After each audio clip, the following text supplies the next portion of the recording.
Je viens de rejoindre le département de la supply chain au sein de la branche combustible de Framatome depuis maintenant 4 mois. L'objectif de mon département, c'est d'assurer l'approvisionnement et les divers flux internes au sein de nos usines afin de produire et livrer en temps et en heure à nos clients, c'est-à-dire les centrales nucléaires, en assemblage de combustible.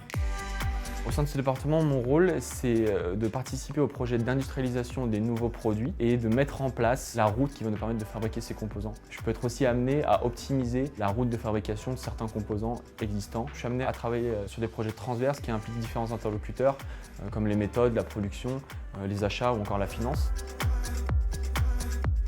Il faut une certaine base de connaissances techniques et aussi des compétences, plutôt le savoir-vivre. En ce moment, mon premier projet est pour une usine qui est implantée aux États-Unis. Ce qui est très intéressant, c'est de travailler sur un projet qui est stratégique pour le site et qui permet d'assurer nos capacités de produire et ensuite de livrer nos clients. J'ai la chance d'avoir une certaine autonomie dans la direction du projet et aussi d'avoir une part de responsabilité qui est quand même importante. Selon moi, les nouvelles technologies vont avoir un impact assez important sur mon métier, notamment sur la partie Big Data qui va nous permettre d'être plus précis dans nos analyses. Ce que je dirais à un jeune qui voudra se lancer dans ce métier, c'est qu'il ne va pas s'ennuyer parce que c'est très varié comme métier. C'est aussi très formateur. Les débouchés, c'est un des facteurs de motivation pour rejoindre Framatome. Ça peut être une expérience à l'étranger notamment, aussi une expérience sur chantier ou par exemple développer une expertise au sein de Framatome.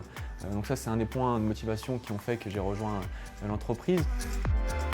La dimension internationale de mon poste, ça nécessite une certaine ouverture d'esprit pour travailler efficacement dans un milieu multiculturel.